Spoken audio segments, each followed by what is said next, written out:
for episode number 187 of the Cozy Corner of Cinema. This episode is being recorded on Friday, October 31st, 2025, and of course that means it's Halloween, so for all of you listening, a warm and sincere happy Halloween. Ironically enough, this episode is actually a day late. I try to get the new episode up before the following Friday, but some weeks are just busier than others, and that just doesn't happen. But it works out.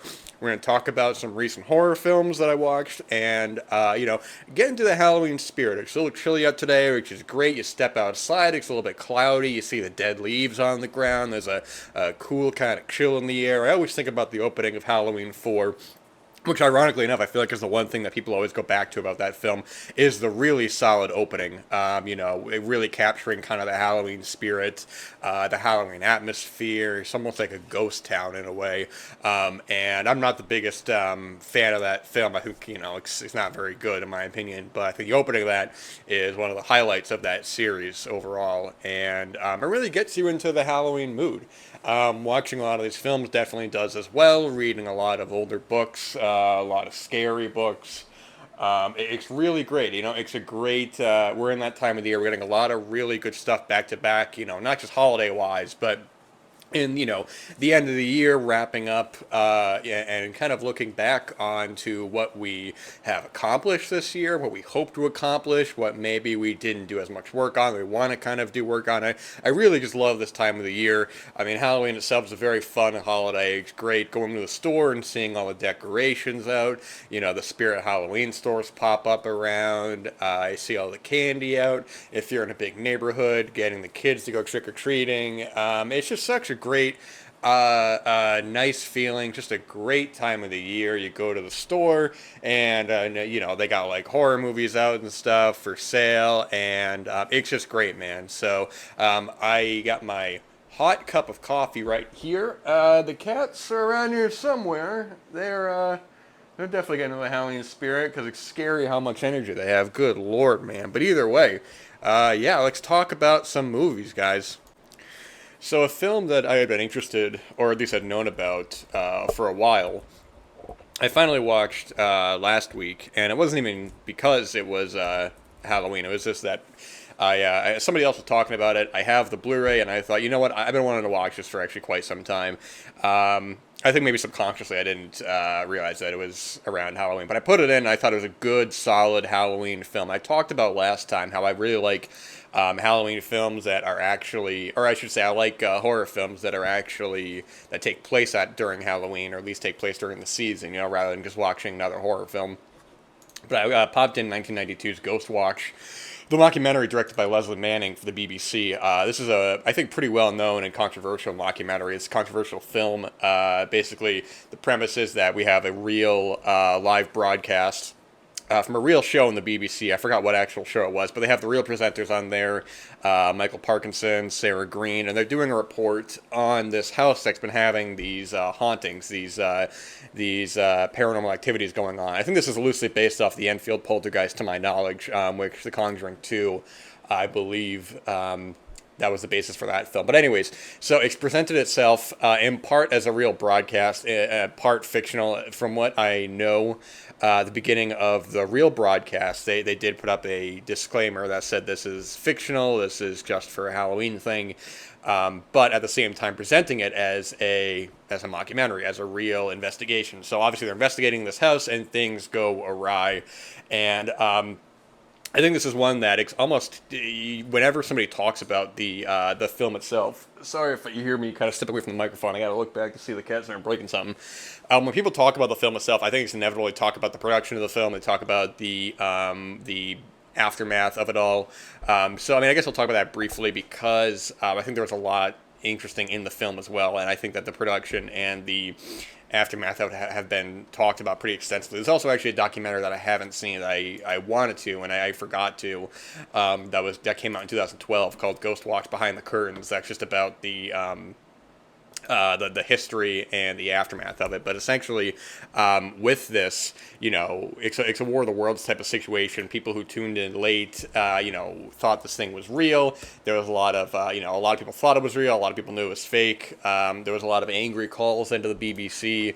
People were getting scared and all that. And then this actually ended up in a real tragedy, there was I don't want to get the information wrong. I don't want to make things up, but essentially there was a I think it was a special needs kid who actually was so upset by it that let's see here. I want to get the information up here. Actually, you can find the article from December 1992. The parents of a teenager who hanged himself a few days after watching the television documentary Ghostwatch blamed the BBC for their son's death. An inquest yesterday into Nottingham recorded a verdict that Martin Denham, 18, killed himself, but his mother, April Denham, said, "I blame the BBC, it's all their fault." They said it was based on a true story, but it was all a hoax. Percy Denham, his stepfather, said he was a very nervous lad. He thought there were ghosts in our home. In my own mind, I hold the BBC completely responsible for their death, but I won't be suing them. I can't afford it. And I believe that this guy Martin Denham had special needs, or he had some sort of disability. I don't want to get into the specifics here because this is just a part of kind of what I'm talking about. But yeah, so he was so upset by it. I mean, you can go ahead and read the article. I'm not going to read the whole thing, but so obviously that got a lot of backlash. Now I think, and if they were to do this now, what I imagine is that they would probably, because at the beginning you have it say this is fictional, but I would imagine because they had a real phone line too. You could call in and say you got ghost experiences and stuff, and they talk about that on the show. But I imagine that if they were to do this now, if they were to come back from commercial break, they probably would say this is fictional, don't worry about it, or they would maybe have a disclaimer maybe a couple times during saying, this is this is fictional, this is just for Halloween. So there was all that backlash because a big compliment you can give the mockumentary is that it's so well done. I would say this film just about nails it, maybe until the last 2 minutes, I would say. And I won't get into specifics, but I will go into that a little bit because but I think when it comes to real paranormal sort of stuff, I consider myself a cautious optimist. I'm of the mindset, I've always been of the mindset, maybe not always, but I think definitely for most of my life, when it comes to any sort of event, when it comes to ghosts or aliens or Bigfoot or anything that can't be explained, my mindset is that if they truly believe that they have had this experience, then one, it doesn't matter what I think, and two, I'm not going to say that this did or didn't happen. Because it's the same thing if somebody has a religious experience or if something happens they can't explain. I think it's kind of arrogant for me to be like, well, this definitely didn't happen like that. I wasn't there. I don't know. I mean, I've never had an experience with aliens or ghosts myself, but if it did happen, I'm honestly, I'm not even going to try to explain it to people because it's sort of just like, well, unless you already believe, if you don't believe, then it's sort of like you're going to think I'm crazy anyways. So in real life, when it comes to that sort of stuff, I'm much more of the camp of I find stuff that is unexplained very creepy, or stuff that I don't really have an explanation for. And that's what I think most of this documentary does. There's a couple times where it gets a little big. I think at the beginning when we have the inciting event of some stuff being thrown, I think that's a little much for this kind of thing. But people say it does happen, and that's fine and all that. But it's presented in a way where if you could watch this without the context of it being a fictional film and believe enough of it where you could go, okay, this could be real. And that's what the real stuff I find creepy in real life. It's stuff where if it is something that I can't explain, then I find that stuff cool and creepy. And I'm like, ooh, maybe there is something there. Like I said, I'm definitely a cautious optimist, but I am never, ever of the mindset of, oh, this definitely didn't happen, because I don't know. I wasn't there, How can I be so arrogant to try to exclaim something that I don't even have any real knowledge of, unless it is something that, that was faked or can be debunked or anything like that. And they do that a little bit in this here. They have like these two people. I don't totally remember all their names, so I do apologize. They have a woman who is, I don't know if you guys heard that or not. The cat's around and around. Oh my gosh, it's like a haunted house here. But they have one woman who is giving into what's going on, and then you have another who is a skeptic who's saying this is all ridiculous and all that. And it's a good kind of back and forth to have. I think unlike something like Late Night with the Devil, which I think really, I'm not dogging that film. I think there's a lot that's actually well done, but I think that movie is sort of like everything that could have been wrong with this movie. I think that movie really kind of fumbles everything it's going for in that, because you even have a character in that who is like a James Randall sort of character, but he's just so over the top. He's so like comically, like, nope, this definitely did not happen, and you are all dumb for believing it. It's like, I know there's people who are actually like that, but I figure somebody who's on TV is probably going to conduct themselves, a bit more professionally like that. This is just turning into a caricature. But it's all well done here. It's a slow-moving film. There's a lot of tension built up. And it's something about the atmosphere itself that's really creepy. It's just like little stuff here and there and how they manipulate previous footage that you're watching this live on TV that, you can't go back and rewind it or whatever, I guess, unless you're recording it on VHS or something. But obviously now on Blu-ray, you can, do whatever you want, or on DVD. But taking footage and manipulating it, and people are calling in and saying, oh, you gotta rewatch that footage again. There's something there. It all is just a good, creepy, atmospheric film. I would say my biggest problem with the film, which is something that I actually, heard my acquaintances talking about, and they said the same thing as well. I think the ending gets a little unnecessarily big. It's sort of like the movie was doing so well at having this quiet kind of, realistic feeling that when you get to the end and it has to go big, it has to turn into, this crazy stuff that's going on, is where it kind of loses me a little bit. And if you're watching this as a not knowing whether it was real or not, when you get to the end, I mean, it's sort of like, okay, this definitely is not real. This is so big. This is so stupid and ridiculous. So it was like, I think that's why I have a problem with a lot of these like big budgeted, big kind of contemporary horror movies that, the studio horror movies where it's like if they have like a ghost or something, the ghost has got to fly them and throw them around the wall, and they got to do this, and it's like, it's so big, but it's also not for me. I understand that people, they go to see the movies, they want to see the stuff being thrown, they want to eat popcorn, that's fine, I get it. I'm not the target audience, so I can't even really dog on it. I'm just more of a fan of subtlety. I find a lot of the horror films that affect me the most, that get under my skin, are the ones that are quieter, are creepier. I find stuff like The Blair Witch Project and Bob Clark's Black Christmas and Skinamarink. I find these films very creepy each, because they're all very quiet, very atmospheric, very just like eerie movies, actually, funnily enough, The Outwaters, I think, is a very good film as well, and I saw that the director has a new film coming out, and I don't remember the name of it, but The Outwaters as well, I think, is good. But I had an acquaintance who saw his new film at a film festival, and he was saying that it was very good, so I'm really going to keep an eye out on that, because the director was Robbie Banfitch, and let me get the name of the film up, actually, so that maybe if you're listening and you're interested, you can take a look at it as well. Get a sip of this coffee, and I'll tell you in just a moment. Tinsman Road, yeah, it's from 2025. It's not out yet wide, but it's been playing at some festivals, and apparently it's very good. So I'll keep an eye on that. And it's just funny. I mean, mockumentaries as well, I think, different than found footage, is that with found footage, you can watch a found footage movie and know that they're not trying to, at least to a certain extent, they're not trying to make it seem like what's happening is real. And I'm not talking about situations like the Blair Witch Project or even like Cannibal Holocaust or something where, they're putting it out there as this is like, quote unquote real footage, until obviously they're going to tell you it's fictional.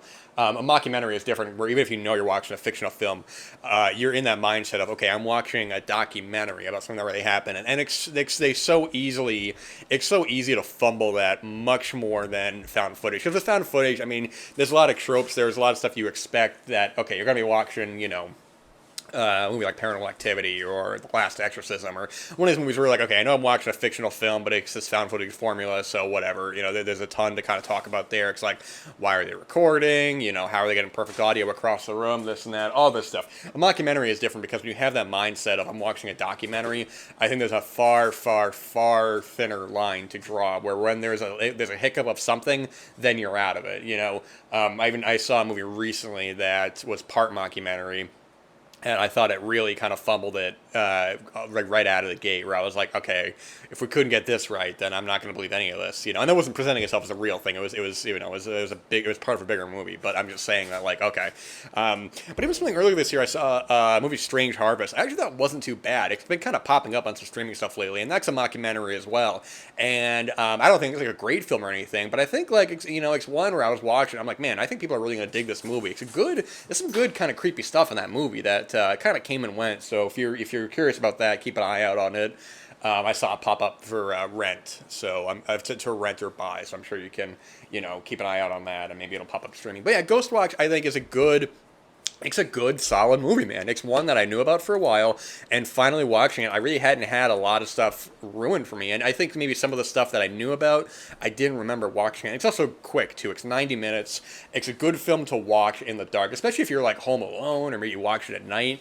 Man, that's just such a good feeling. Something about those, like, those cameras, like those old kind of news cameras, they make it feel so much more realistic. That's why when I look at, like, the Blair Witch Project or something like that, I think part of the reason why that movie works so well is the way, like shot in those cameras. You see so many mockumentaries and it's just like, oh, we're going to shoot it on these beautiful, film cameras. It's sort of like, yeah, but when it just doesn't, for me, like, that doesn't really work. When you're watching, like, or you're watching a movie that's like, oh, we found this tape, and then it's just like, what? This is like a high quality. I remember watching, like some of those VHS movies, and I'm not knocking those movies or anything like that, but then it's like, oh, we found these VHS tapes, and meanwhile, like, shot looking like a damn IMAX camera. It's like, what? What are we talking about here, man? It's ridiculous. Yeah, you don't need to do that as well. Just because you could have it on a regular camera. That's why, even though I'm not a fan of those August Underground movies, I think, they really commit to the bit. They really, are shot on those really low quality kind of cameras, and they add that extra level of, like, creepiness in that film, or menace, I should say. Those films are far more, aggressive than they are going for something creepy. I guess it is creepy, finding these tapes and all that, but it's a different kind of thing. But anyways, Ghostwatch, I think is really good. And honestly, I mean, I got it on Blu-ray, but I think this is one where it might be even better to watch it on DVD or VHS, because I think it kind of adds into the mood, especially maybe if you recorded it off, TV or something, and you have, like, recorded it off a VHS tape, and it's like, man, I have this tape of this broadcast, and I went crazy and all that. Really good stuff, though. I think, this, and also I should say, this takes place on Halloween as well. On Halloween night, it's a special kind of Ghostwatch report. So I think you could probably look up, if you look up lists of, like, films that take place on Halloween, this is going to come up on there. So really, really solid, good, creepy horror movie. I really like this one. I'm really looking forward to checking out that documentary. And that 101 film set I got, it's a nice thick set. It's got a little booklet in it and stuff. And I often kind of neglect to go back to some of those after I watch it, but I think the history of this film is is as interesting as the film itself. That it's one to look up and do more research on. And I'm going to keep an eye on that documentary as well that came out. And then another film I want to talk about for a little bit that isn't a film that takes place on Halloween, but I did rewatch it. And it's a film that I still feel is kind of underrated in a way, in terms of Stephen King has had this sort of renaissance in the past decade or so, in terms of his books being pushed into the mainstream and for films.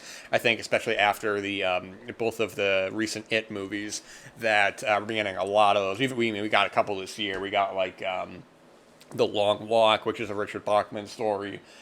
Excuse me. I think The Life of Chuck was based off a story of his. Mike Flanagan is doing a new Carrie movie. It's a movie or a miniseries. I don't know which one it is. But anyways, one of his that I just decided to recently rewatch. I hadn't seen in a while, late at night, and I think is one of the best adaptations of a Stephen King story that even now I feel like is not in the conversation. I'm going to sip of this coffee and we'll talk about it in just a second. And that is 1408 from 2007. I saw this film theatrically back in 2007. I've seen it a couple times since, and it's one that, for whatever reason, I subconsciously I was like, man, I don't know if it popped up or something, but I was in the mood to rewatch it. And I was curious how it held up, because when people talk about the best Stephen King adaptations, outside of the ones everybody already loves, people love The Shining, Stand By Me, The Shawshank Redemption. These are classic films. Especially contemporary Stephen King adaptations, there are so many. I mean, I'm not even just talking about solely films. I mean, there's like, series on Netflix, on Hulu. I mean, I'm sure there's probably a completionist out there who's seen all of them and can tell you the best ones, the worst ones, and all that. But this is one I definitively still think is one of the best adaptations, and there's a couple good reasons behind that. It's directed by Michael Hallström, who is from Sweden. And his filmography, I've seen a couple of his films, and I think this is definitely his strongest. I've seen The Rite from 2011, which is an exorcism film with Anthony Hopkins. Escape Plan from 2013 with Stallone and Schwarzenegger, which is a fun kind of movie. But his other stuff I hadn't seen. I know Derailed with Clive Owen and Jennifer Aniston. I know it's considered like a pretty rough movie, pretty poor movie, but I've never seen it, so I really can't tell you. But I know that film kind of has a connotation around it. But for me, the big part is that this is co-written by two of just my favorite screenwriters, Larry Karaszewski and Scott Alexander. Also credited to Matt Greenberg as well. But Larry Karaszewski and Scott Alexander, I've talked about before on the show, I think are two just fantastic screenwriters. I think they're some of the best. And when I say Matt Greenberg, he's written some other films that I'm not really a fan of. So I don't know. I think compared to the contrast of how much I enjoy Karaszewski and Alexander's films to how much I don't enjoy some of Greenberg's films, in this case, I'm going to talk some more about Karaszewski and Alexander, but they've written stuff like one of my favorite films, Ed Wood. They've also done, like, recently, They Call Me Dolomite. They've written Man on the Moon, The People versus Larry Flint. They're just great screenwriters. And here we get something of a bottle film. We have John Cusack's character, who is a traveling writer. He writes about haunted locations and all that. The beginning of the movie, he's at this kind of bed and breakfast that they say is supposedly haunted, but you can tell he's into it. But he's definitely not really taking it too seriously. He gets there, he just wants to go to bed. He's kind of, he's not like making fun of the room, but he's also like, yeah, this is ridiculous, whatever, so and so. Anyways, he's in kind of a rut. He goes, he has these books, and people really aren't, they really aren't into them.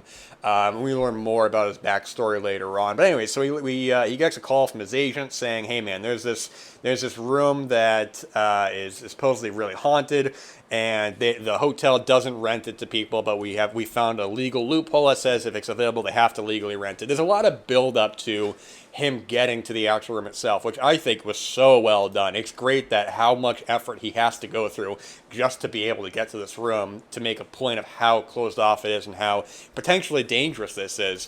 Sam Jackson's in the movie for a little bit, and he is really exceptional in the film.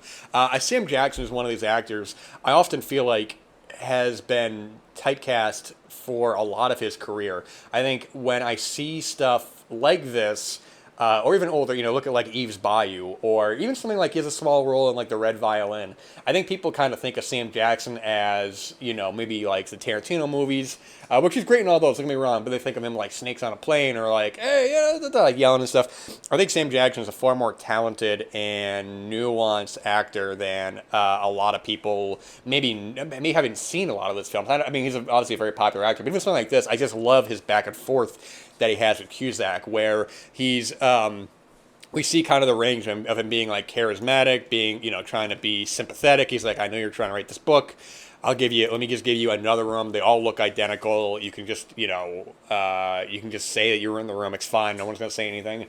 To him getting frustrated of when Cusack is not relenting, he's just like, man, I'm trying to save your life. You really don't want to do this. But either way, of course, we know the movie's 1408. He gets to the room, and then from there it becomes a bottle film. It becomes a one-man show of this eventual mental and physical breakdown of this room collapsing around him. I didn't read any interviews with this. I don't know when the original story was published, but I'm curious if it was influenced at all in terms of the story or in terms of the screenplay.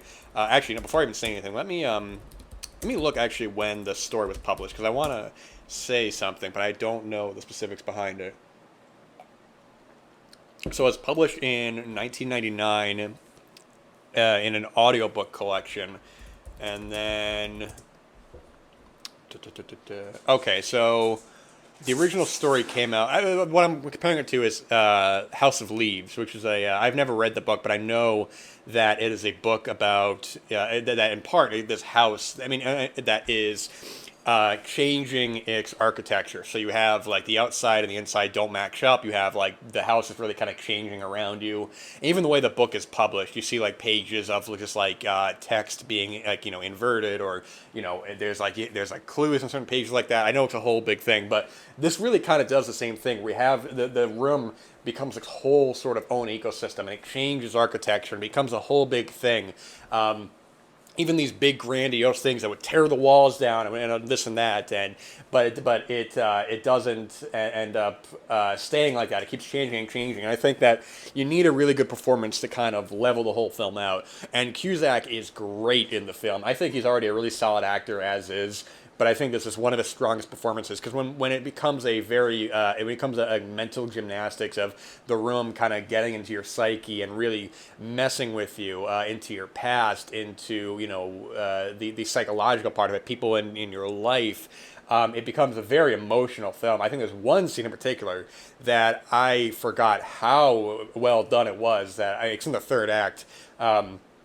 Where I don't want to say anything, but there's just one part where he really has to really like strongly emote, strongly react to something very emotional. And watching it this past time, it made the hairs on my arm stand. I was like, man, he is so good in this film. And the film, it's just a nightmare, man. It really is just like once it starts going, it's relentless in that you as an audience member, you start feeling like you're trapped in this room. And I love films that make you feel like that. Films that really kind of test your psyche and make you feel uneasy, make you feel this hallucinatory state where you're in here with John Cusack and you're just like, man, what is real, what isn't. I love the red herrings in this movie themselves are red herrings where you could watch the film and sit back and go, oh, okay, well, I've seen enough horror movies, so I know that this is going to come up later, this is going to come up later. And the way they do that and twist that, I don't want to say it, obviously, like spoiler stuff, but I'm like, man, that's so well done. And the ending as well, like just a great wrap up to the film. The film does have two endings. The alternate ending, I think both work. I think the alternate ending is maybe a little bit too. There's one like little brief thing of the alternate ending that I think they probably could have been left out. But I think both kind of work in their own right. But I am glad they went with the theatrical ending. I think the very end of the film ties the whole thing together in a very. It's sort of like when I was talking about The Surfer. Where you have that film with Nick Cage, where he's going through these things that you can't tell if it's in reality or if it's in his head, but then you have like a scene in there that it's like, oh, okay, here's what's going on, we're good. And this has that too. I think this is not only one of my favorite Stephen King adaptations, this is one of my favorite contemporary horror films. I recently was talking about, I was on an acquaintance's podcast, we were talking about horror films from this time, and I was just like, man, I don't know, it's not nostalgia, because a lot of these I don't think hold up, but there are just so many films from the 2000s, so many horror films. I'm just like, man, there were like, it's a different era, but we were getting a lot of really good horror films from this era. I'm talking about 1408 or the Hills Have Eyes remake, or like Inside, and I'm just like, I'm not saying like, oh, it was better then. I'm not saying that at all. It's plenty of great horror films now. It's a different era now, but I'm thinking of like the past like couple years or so, past 10 years, and I'm like, man, I kind of struggle to find a lot of horror films that I really connect to. I think I really like just character stuff. Like I think that's why I love something like this. I just like really good character films. I'm not really interested in spectacle, and those are fine in their own right, but like even the films I mentioned, like Hills Have Eyes, Inside, Martyrs, which is a little bit later. But I think all those films have really solid characters that when bad things start to happen, it's actually like effective, and it's actually, they're not just like, oh, I'm here to party and and do whatever. And, oh, I got killed. Those are fine in their own right, and those are enjoyable and fun. I'm not dogging those films. I'm just saying the kinds of films I like are more about getting an actual connection to these people, that if something bad happens, it's just like, whoa, actually, I'm rooting for John Cusack in this film, especially when you find out what's going on and these really emotional sequences. I think they're just so well done.